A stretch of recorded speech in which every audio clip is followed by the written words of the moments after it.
School শিক্ষক বিরামচন্দ্র বিশ্বাস এখন দিনমজুর। সর্বগ্রাসী করোনা তাকে শ্রমিক বানিয়েছে। বর্তমান পরিস্থিতিতে ৩০০ টাকা মজুরিতে শ্রমিক হিসাবে কাজ করছেন তিনি।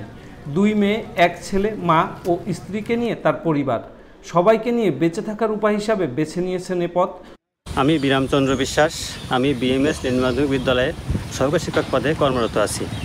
ইতিপূর্বে আমরা বিদ্যালয় থেকে সামান্য কিছু বেতন পেতাম, যা দিয়ে আমাদের সংসার কোনোরকম চালাতাম। কিন্তু বর্তমানে করোনা ভাইরাস আসাতে আমাদের জীবনযাপন অচল হয়ে পড়েছে। আমরা টিউশনি করতে পারছি না, স্কুলে কোনো সাহায্য করতে পারছি না।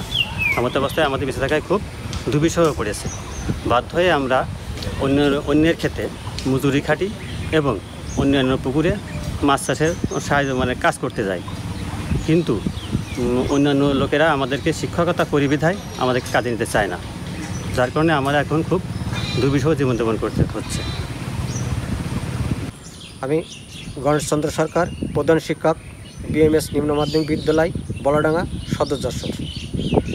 দীর্ঘ 2003 সাল থেকে আমরা এখানে 6 জন শিক্ষক, 2 জন কর্মচারী সহ আমাদের এই স্কুলে নিয়মিত পাঠদান করিতেছি।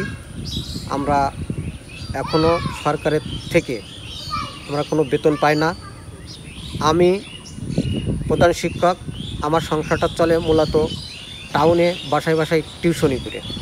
দীর্ঘ এই করোনা ভাইরাসের কারণে স্কুলটি বন্ধ থাকায় আমরা মার্চ মাসের থেকে এই পর্যন্ত না বাড়িতে টিউশনি করতে পারছি, না টাউনে যেতে পারছি। এখানে আমরা একেবারে আমি মানবতা জীবনযাপন করছি। আমার 8টা থানায় মোট শিক্ষা প্রতিষ্ঠান 247। এরপরে এই শিক্ষকগুলো আমাদের সরকার থেকে কোনো বেতন পায় না। পাশাপাশি শিক্ষা প্রতিষ্ঠান থেকে কিছু টাকা পয়সা পাওয়ার কারণে এরা কম বেশি চলে। কিন্তু করোনা এসে এই পরিস্থিতি একেবারে চেঞ্জ করে দিয়েছে।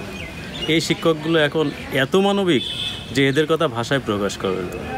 কেউ রাজমিস্ত্রির কাজ করে মাঝে মাঝে, কেউ রিক্সা চালাচ্ছে মাঝে মাঝে কেউ মাছের হাঁপারে কাজ করে।